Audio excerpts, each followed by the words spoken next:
자, 첫 번째 소식부터 갈까요? 네, 예. 오늘은 시간 관리가 중요한 날이니까 예. 또 스피디하게 가보겠습니다. 예. 첫 번째 소식은 300만 원짜리 핸드백이 눈에 들어왔겠냐? 이겁니다. 왔겠냐? 들어오는데요, 저는. 눈이 번쩍. 누가 안 들어오죠? 번쩍 뜨이죠? 예. 네, 디올백 있잖아요. 예. 이 디올백, 디올 파우치가 아주 많은 파생 상품을 나왔습니다. 아시다시피 첫 번째 진품이냐 가품이냐 논란. 아, 우리 방송에서 시작됐잖아요. 그렇죠. 그거 진짜인지 뭐 확인해 봤어요? 이 얘기가 그때 한번 이수정 있었죠. 교수님이 한번 말씀을 하셨죠. 다시 한번 뵙고 싶습니다. 예. 네, 두 번째, 그리고 명칭 논란이 있었죠 또. 아. 가방이냐, 파우치냐, 외국 회사의 조그만한 조그마한 백이냐. 이런 KBS 논란들이 대담에서 있었죠. 예. 명칭 논란. 그리고 세 번째가 또 받은 거냐, 그냥 들어와서 놓고 간 거냐, 이제 이런 논란 등이 있었어요. 아, 여사가 이걸 직접 네. 받았느냐, 네. 받아서 쓰고 있느냐, 아니면 그냥 두고 갔고 그게 어딘가에 들어가 있느냐. 네. 그래서 예. 적절하게 이제 거절하지 못한 것이냐, 이제 이런 이야기인데, 그 김채환 국가공무원 인재개발원장이 예. 새로운 또 주장을 가지고 나왔습니다. 예. 이번엔 자산 그리고 디올백의 가격과 관련한 주장입니다. 예. 아하, 네, 영상이 지금 오류가 나서요. 네. 정말 주옥 같은 영상을 제가 그냥 너무 아쉽네요. 읽어야겠습니다. 그래서 제가 읽어드리겠습니다. 뭐라고 하셨나요, 이분이? 이분이 이제 국가공무원 인재개발원장이에요. 참 좋은 자리가 많습니다. 우리가. 예. 여기에 본인 그 국가공무원 인재개발원의 채널이 아니라 예. 본인의 유튜브 채널 김채환의 시사이다 여기다가 올린 영상이에요. 예. 뭐라고 얘기했냐? 60억대의 재산을 가진 김건희 여사가 현금성 자산만 해도 40억이 넘는 김건희 여사의 눈에 300만 원짜리 핸드백이 눈에 들어왔겠습니까? 이렇게 얘기했다는 거죠. 라는 이야기를 유튜브에 올렸다. 국가공무원 인재개발원장이 원장이라는 분인데요. 그럼 이제 전국의 이 수십만 공무원들이 그렇죠. 이분의 입을 주목하면서 그렇죠. 이분이 어떤 인재상을 갖고 계시냐를 주목하고 있는데 그렇죠. 이분이 본인 유튜브에서 네. 60억대 재산을 가진 김 여사가 300만 원짜리 핸드백에 눈에 들어왔겠냐. 네. 포인트가 참 많은 발언이네요. 네, 그럼요. 이 네. 여러 가지가 있죠. 자산 관련 포인트예요. 이게 이 김건희 여사가 그런 게 없어서 욕심을 냈겠냐. 그다음에 가격 관련해서 국민 정서상 파우치 뭐 가방 하나에 300만 원이면 대단히 비싼 건 분명하지만 아. 적어도 잘 보세요. 명품이라고 느껴지려면 최소한 몇 천만 원짜리가 넘는 샤넬백, 에르메스 버킨백 정도는 돼야 명품이라 할 만한 건 아니겠나. 이거 디올 무심한 거 아니에요? 그래서 디올에서 되게 분노할 발언인데 오. 버킨백 정도는 돼야 한다. 그다음 세 번째 직급 관련입니다. 또 예. 일반 공무원이 직무에 관해서 디올백을 받으면 뇌물이 되지만 대통령 내외가 선물을 받으면 그건 국가 재산에 등재되면 그만이다. 이렇게 주장을 했습니다. 아 근데 일단은 그런 게 없어서 욕심을 냈겠냐. 네, 있어도 하나도 갖고 싶을 수 있고 그렇죠. 없는 거면 저는 욕심이 안 납니다. 없어도. 아 그렇죠. 네. 예. 그리고 명품이라고 느껴지려면 몇 천만 원짜리 돼야 된다. 300만 원은 명품도 아니다. 아, 예. 명품 브랜드 회사에서 화가 날 일이죠. 이거는. 어. 아 근데 이 주장이 예.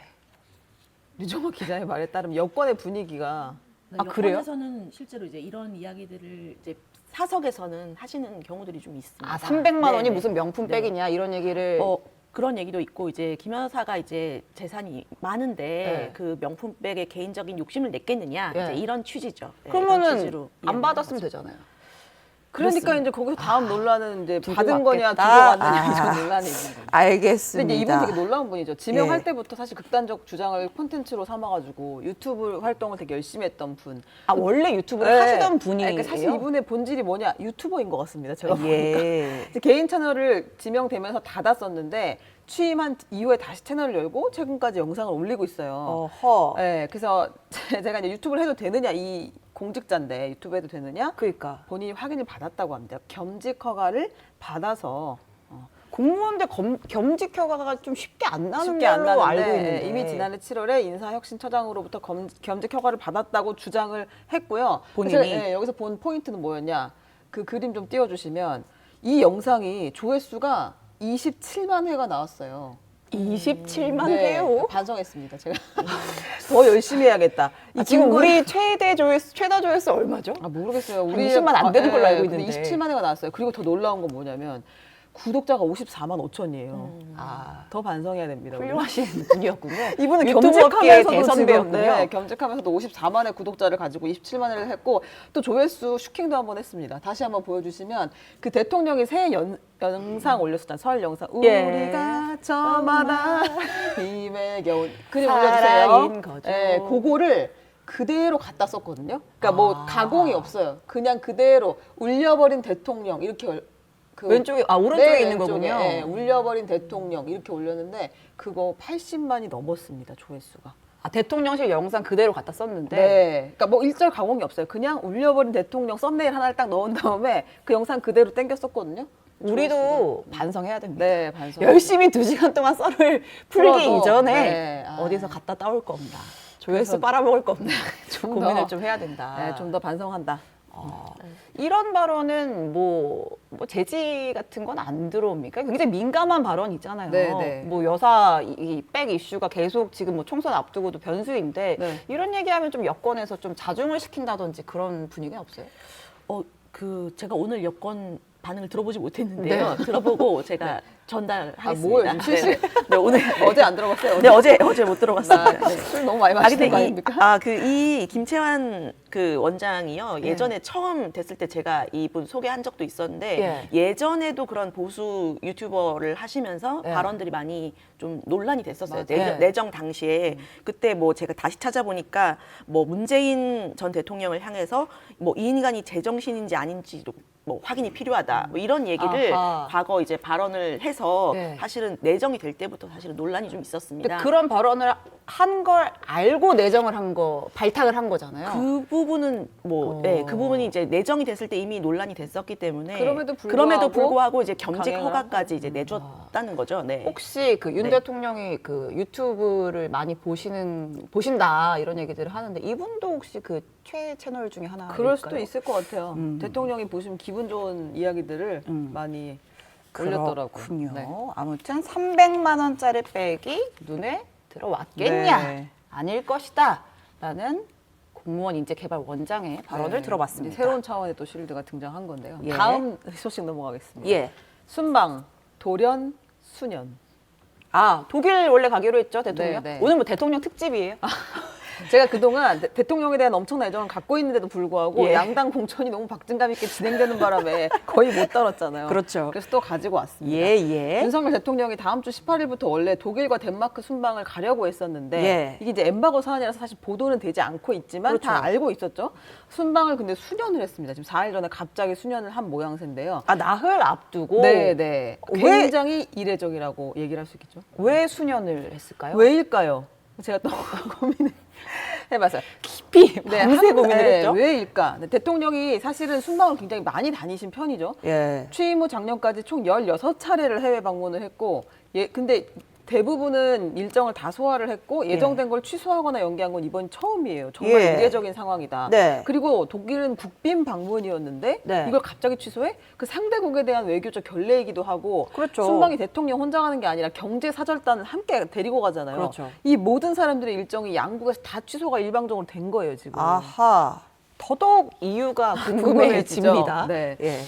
그 또 이상하고 대통령이 실에서는 그간 외교도 경제고 민생이고 일자리 창출이다. 그래서 한때 유행어가 순방이 민생이다. 이제 이런 유행어가 있었잖아요. 그때 저 그거 기억나요. 그 전용기였나? 네. 그래서 이제 막 기자들이 뭐 순방 뭐 좀 자주 다니시고 뭐 어떻습니까 했더니 뭐 국민들이 뭐 순방 많이 다니면 세금 낭비한다는 네. 얘기 하는데 그런 거 아닙니다. 네. 이게 바로 국익을 창출하는 겁니다. 이런 그렇죠. 발언도 하셨잖아요. 맞아요. 순방이 돈 든다고 해서 투자 유치를 멈추면 그게 오히려 국가적 손해다. 아하. 이게 대통령실의 확고한 입장이었는데 예. 이번엔 순방보다 민생과 안보에 주력하겠다라고 하면서 안 가기로 했습니다.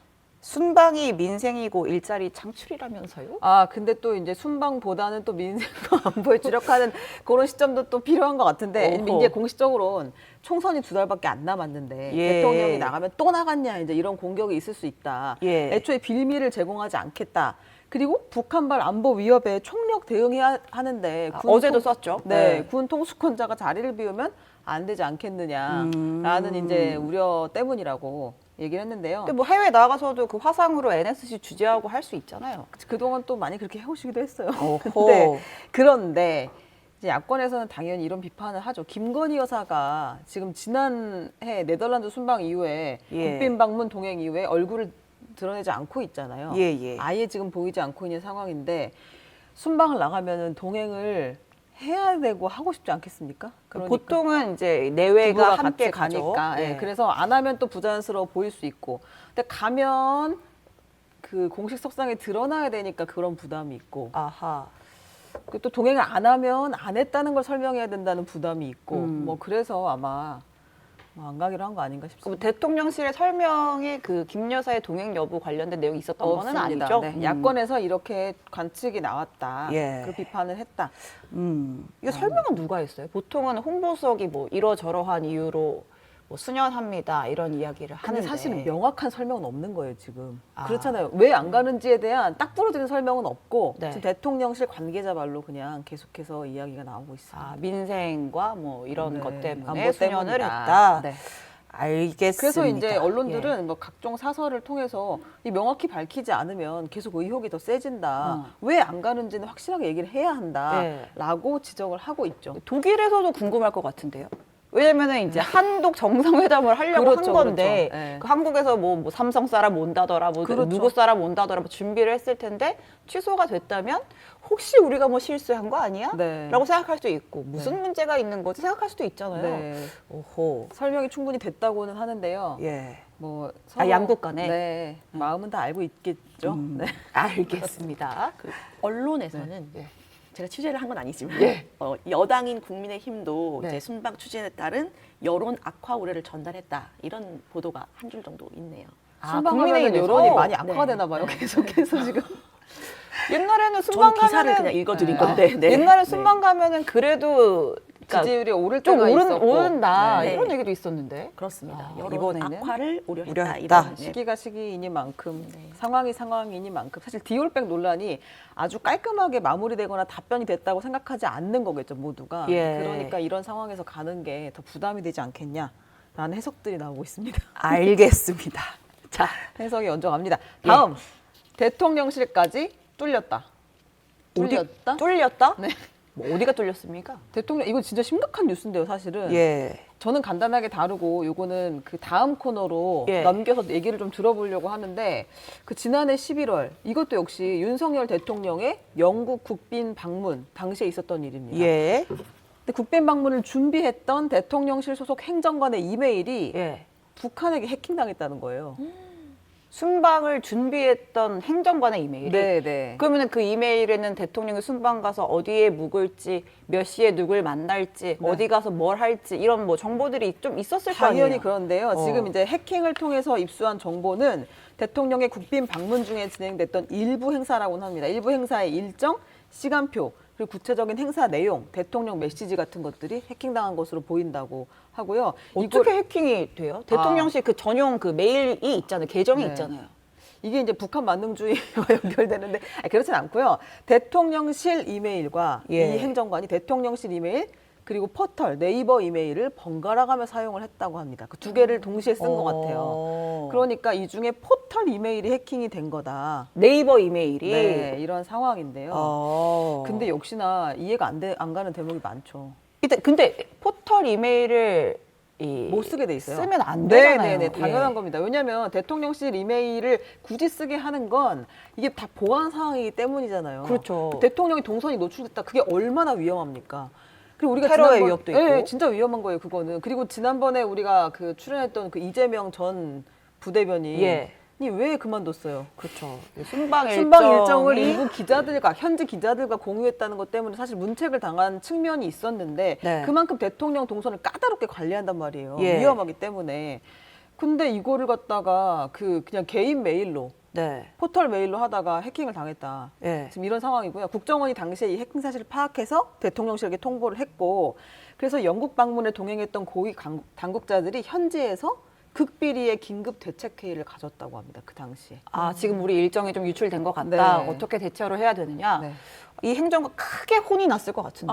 이분은 이제 징계를 받겠죠, 당연히. 그런 예. 상황이고요. 지금 뭐 징계 수준에서 그치는 게 문제가 아니라 예. 어쨌든 기강이 무너졌다라는 게 이제 야당의 비판이에요. 왜냐하면 대통령실에서 일하고 있는 사람이 외부 메일을 사용한다는 건 명백하게 보안 규정 위반인데 규정 위반이고. 네, 규정 위반인데 이분이 자기는 그 외부 이메일을 쓰면서 그 다른 직원들한테 그러면은 대통령실 메일로 보냈을까? 이제 이런 의문도 아하. 있잖아요.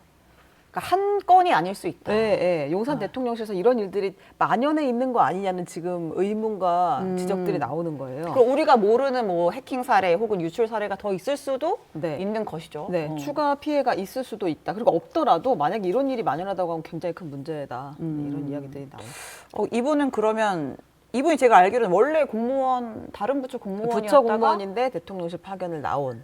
지금도 대통령실에 있는 건 다시 돌아갔다고 합니다. 해당 그래서 징계를 부처로 네. 징계를 기다리고 얘기하고 있는 근데 상황이군요. 요 얘기를 제가 들으니까 제가 이제 국제부에 있을 때 다뤘던 그 뉴스가 생각이 나는데 2016년에 미국 대선 때 네. 클린턴 당시 후보가 예. 힐러리 클린턴 당시 후보가 그 국무장관 시절에 그 개인 그 공적인 일을 사적인 그 사적인 이메일 예. 그 예를 들면 포털 같은 그런 걸 사용했다가 대선 때 아주 논란이 맞아요. 많이 됐었던 예를 일이 들면 뭐 있거든요. 지메일 쓰고 이렇게 한 거예요. 그렇죠, 그렇죠. 그래서 그때 당시에 이제 트럼프 후보가 이 부분을 아주 중요하게 공략 대상으로 삼았고 실제 대선의 판도에도 영향을 미쳤었거든요. 보안 사실 의식이 이거- 있는 거냐 없는 거냐. 이 부분 아주 중요한 사실은 부분입니다. 네. 알겠습니다. 뭐 수사까지 갈까요? 단순 그것까지는- 징계로 끝이 나는 네, 건지. 아직까지는 모르겠는데요. 이게 이제 드러난 게 2, 3일 정도밖에 안 됐기 때문에 예. 한번 확인을 좀 더 해봐야 될 것 같습니다. 알겠습니다. 대통령실 이메일이 뚫렸다. 요거는 네, 포털 이메일이 뚫렸다. 네, 상당히 심각한 일인데 예. 다음 코너에서 조금 더 다뤄보도록 하시죠. 알겠습니다. 또 다음 코너에 우리 박지원 전 국정원장이 오지 않겠습니까? 네. 북한의 해킹 시도에 대해서 네. 어떻게 우리가 보안 의식을 가지고 준비를 했어야 됐는데 못해서 뚫린 건지 그런 얘기를 좀 네네. 해주실 걸로 보이네요. 자, 그럼 다음 아이템 이제 그 여기 류정화 기자가 나와 있기 때문에 여론조사 읽어주는 류정화 기자 네. 이거 시작을 해볼까요? 네네 시작해 보시죠. 네. 하시면 돼요. 네, 시작할까요? 예. 네.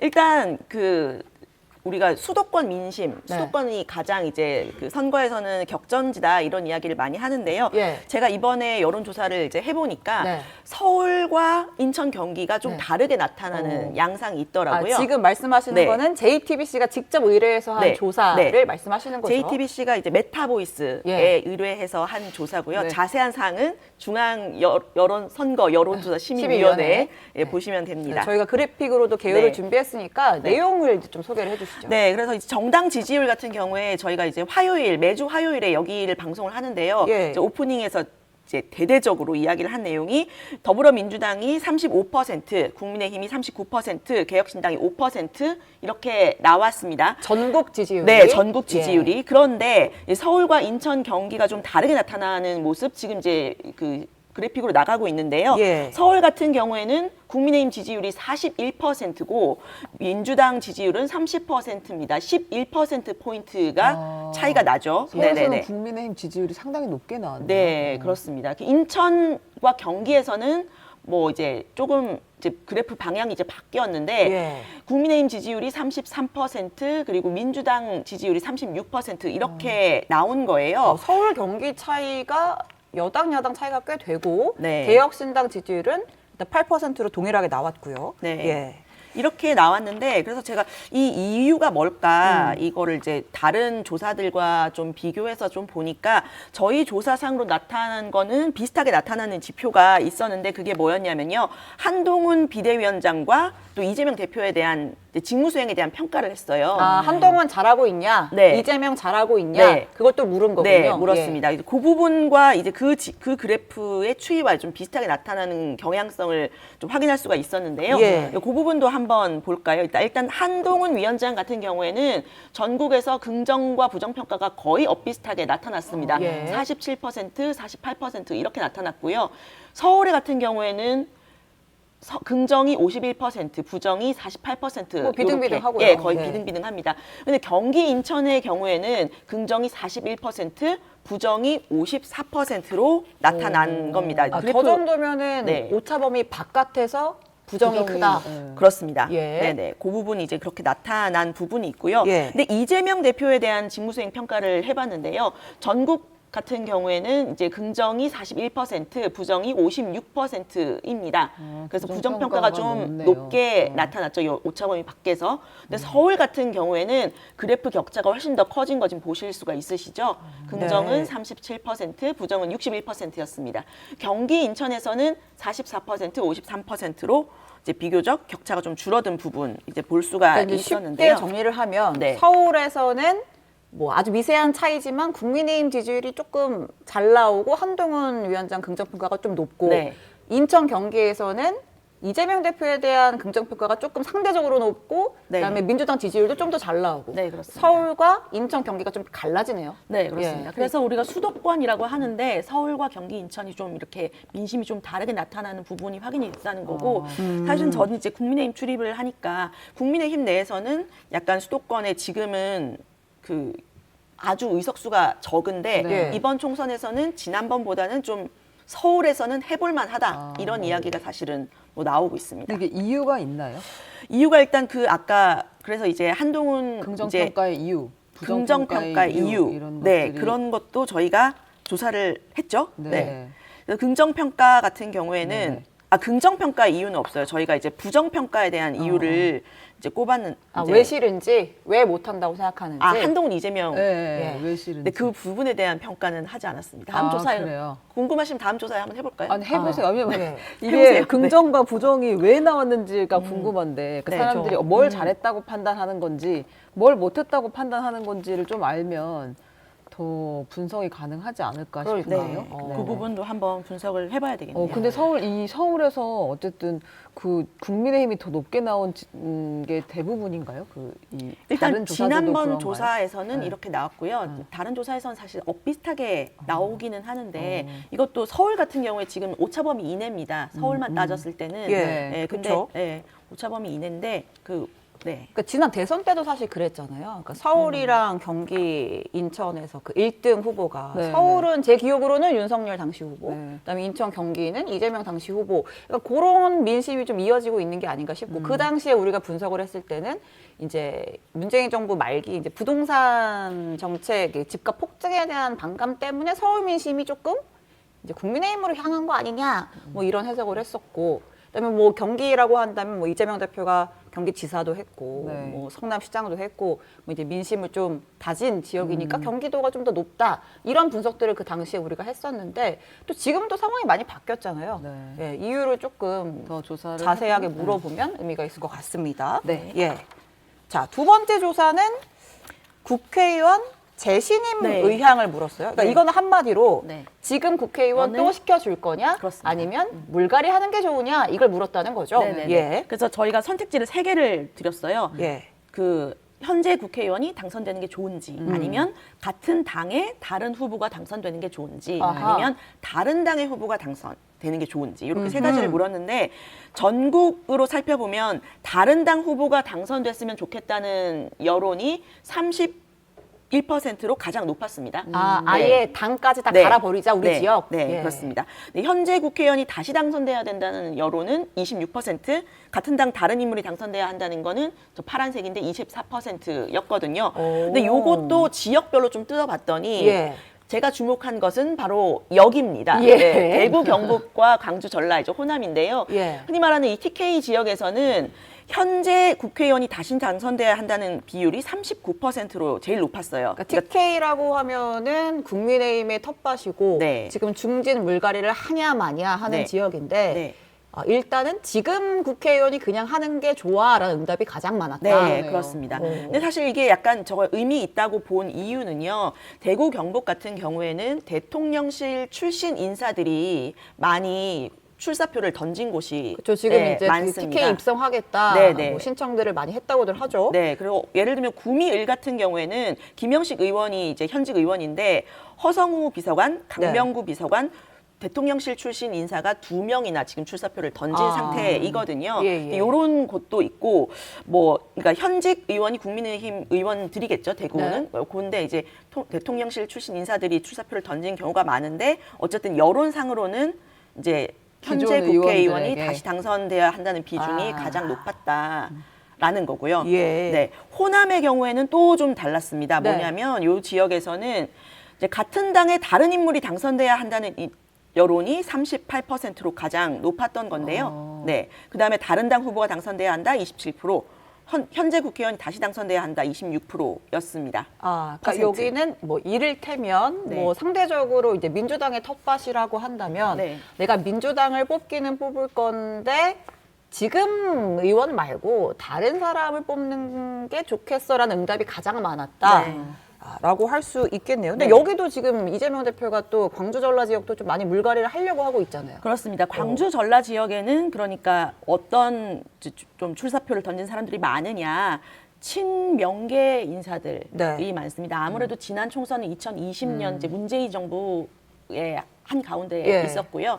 또 이번 같은 경우에는 이제 근데 친명계 인사들이 많이 출사표를 던졌어요. 이분 예를 들면은 철험회 출신 김의겸 의원이 출마한 군산에 전북 갔- 군산이 예. 이제 대표적이고요. 신영대 의원은 이제 비명계로 불리는데 요 지역에서 이제 대결을 하고 그래서 있고 지금 비명을 지르고 있어요.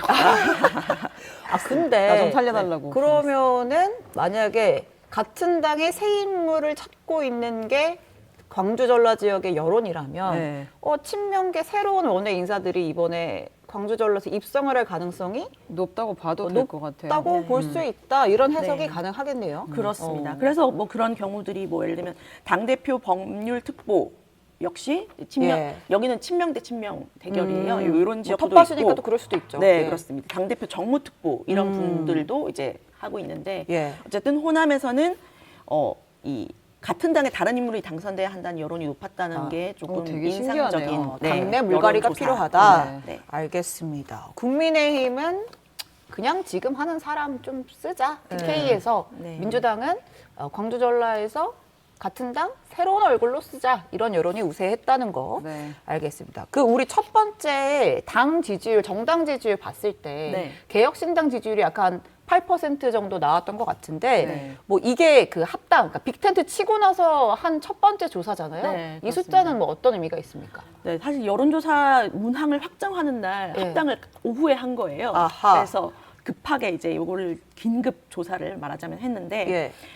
이게 개혁신당 합당 후의 첫 조사여서 사실 관심을 많이 끌었습니다. 예. 조금 약간 홍보를 하자면 예. 이낙연 대표가 직접 네. 이 저희의 그 양당 심판 여론이 이번에 높게 나타났거든요. 41%. 예. 요 저희 여론조사 수치를 여러 곳에서 언급을 하면서 이제 희망을 좀 보셨나 보네요. 예, 여기서. 희망을 네. 좀 보셨다고 네. 하고요. 요것도 그래프가 아마 따로 있을 텐데. 네, 이게 뉴스룸 예, 지금 이번 총선은 어떤 선거다라고 네. 했을 때 양당 둘 다 심판하는 선거다라고 한 응답이 있었는데 네. 이거 어제 브리핑 때 썼었는데 여당 심판, 야당 심판, 양당 심판이었는데 네, 정확히는 양당 견제입니다. 견제. 아, 견제. 예, 양당 견제를 견제. 걸었어요. 네. 네, 양당을 뭐 다 견제해야 된다가 한다. 가장 높게 나왔었죠. 그리고 어제 이제 개혁신당에 새로 합류한 양정숙 의원의 경우에도 아하, 6억의 여인 양정숙 네, 6억의 여인, 의원이요. 6억의 여인 양정숙 의원이 이야기하기를 양당 심판 여론이 높은 이 41%의 민심을 받아안고자 개혁신당에 입당한다. 아. 이렇게 저희 여론조사 많이 화제가 됐다고 있다는 점. 인용을 네. 해서 네. 이제 당을 옮기는 그 포부를 밝혔군요. 네네, 그렇습니다. 그래서 아무튼 이렇게 나왔는데 지금 사실은 개혁신당 혹은 빅텐트가 이제 영향을 미칠 거다는 여론은 사실은 근데 높진 않았어요. 그러니까 그 말하자면 영향을 미치지 않을 거라는 응답이 57%로 더 높았거든요. 예. 네, 지금 나가고 있네요. 네. 네, 그래서 높지 않았는데 이제 또 이낙연 대표 같은 경우에는 이 영향 미칠 것이라는 39%를 보고 우리가 더 열심히 하겠다 또 이런 이야기 또 하시더라고요. 그래서 많은 영향을 미쳤는데 어쨌든 이 내일이 총선이라면 개혁신당에 투표하겠다는 응답자가 지역구에서 6%, 비례에서는 8%가 나왔습니다. 예. 이 8%라는 수치가 어떻게 보면 뭐 컵이 물이 반 있다, 네. 반이나 있다, 반밖에 없다처럼 관점의 차이입니까? 네, 관점의 어. 차이인데 네. 일단 이 8%가 의미 있다고 보는 쪽에서는 지난 총선에서 정의당이 비례 투표에서 이제 9.26%를 얻었거든요. 예. 그래서 이제 뭐 저희는 이제 잘 모름 뭐 이런 수치가 있기 때문에 네. 요거를 빼면 거의 뭐 8%, 9%이기 때문에 이제 제3당의 의석을 얻었던 아. 정의당 정도의 어떤 영향력을 미칠 수도 있는 겁니다. 내일이 총선이라면요. 그러니까 지금 사실 개혁신당이 빅텐트 친 지가 얼마 안 됐고 뭐 빅텐트 이전에도 어쨌든 신당이니까 네. 아직 뭐 유권자들에게 명확히 각인이 안 되어 있을 수도 있고 그다음에 저희 뭐 그래프에서 봤지만 뭐 지지하는 사람 없다 아니면 잘 모르겠다 뭐 이른바 무당층의 응답이 한 30% 정도가 되니까 요게 개혁신당으로 이제 홍보 열심히 하면 네. 조금 더 쏠릴 가능성이 있지 않느냐라는 네. 그런 긍정적인 전망을 좀 개혁신당은 한다는 거죠. 그렇죠. 그렇게 하고 있고, 그러니까 시간이 지나면 개혁신당이 인지도가 올라가 아무래도 더 뉴스도 많이 나오고 하니까 인지도가 올라가서 지지율이 올라갈 가능성도 있고요. 근데 사실은 지금은 내부에 약간 불협화음이 좀 있습니다. 잡음. 예. 합당 과정에서 어떻게 보면 필수적인 건데 예. 뭐 그런 부분들이 어떻게 잘 해결이 될지 네. 그 부분을 이제 저희가 잘 지켜보도록 하겠습니다. 그 이야기도 잠시 후에 네. 또 오늘 김용남 개혁신당 정책위의장이 나오시기 때문에 네. 직접 물어보겠습니다. 아, 네, 네. 예, 불협화음이 기대하고 있습니다. 어느 네. 정도인지, 네, 불협화음. 네, 뭐 도에서 뭐 네. 어디 옥타브까지인지 한번 들어보도록 하고요. 네. 그러게요, 이 무당층 30%에 가까운 이 숫자가 어제 최은경 기자 그 얘기했잖아요. 네. 이게 개혁신당으로 갈 가능성도 있다라는 분석에 대해서 네. 투표를 하지 안할 수도 않을 있다. 가능성도 있죠. 네. 이분들 어떻게 투표장으로 끌어내느냐가 또 관건이다. 이런 생각을 해봅니다. 네. 자, 오늘 브리핑은 여기서 정리하고요. 이제 바로 마우스 복싱. 네, 박지원 전 국정원장과 김용남 개혁신당 정책위의장을 모시도록 하겠습니다.